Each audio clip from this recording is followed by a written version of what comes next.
Very happy sharing with you all that this is my 50th video on YouTube. Thank you all for your love and support. With same happiness, let's get into the video.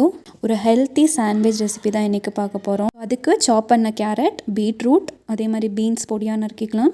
Sweet potato, normal potato, 2 potato grate பண்ணி எடுத்துக்கலாம். அதுக்கப்புறம் boiled corn. ஒரு பேனில் butter எடுத்துக்கோங்க. இன்றைக்கி நான் Amul butter தான் use பண்ணுறேன். அதில் பொடியாக நறுக்கின ஒரு வெங்காயம், ஃபைன் சாப் பண்ண கார்லிக் நல்லா சாட் பண்ணிடலாம்.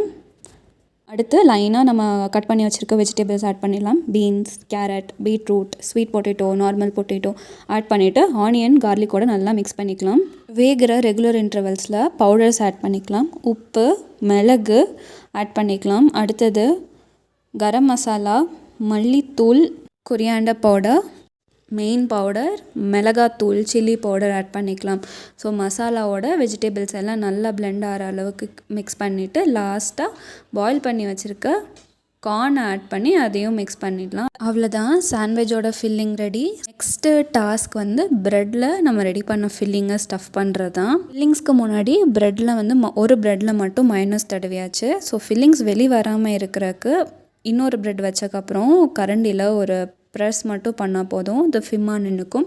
இதே மாதிரி ப்ரெட்ஸ்லாம் ரெடி பண்ணியாச்சு. லைனாக ப்ரெட் ஃபில்லிங் ரெடி ஆனதும் பேனில் போட்டுட்டு கீ ஆர் பட்டர் போட்டு 2 சைடும் வேக வச்சு எடுத்துட்டோன்னா ஆர் சாண்ட்விச்சஸ் ரெடி.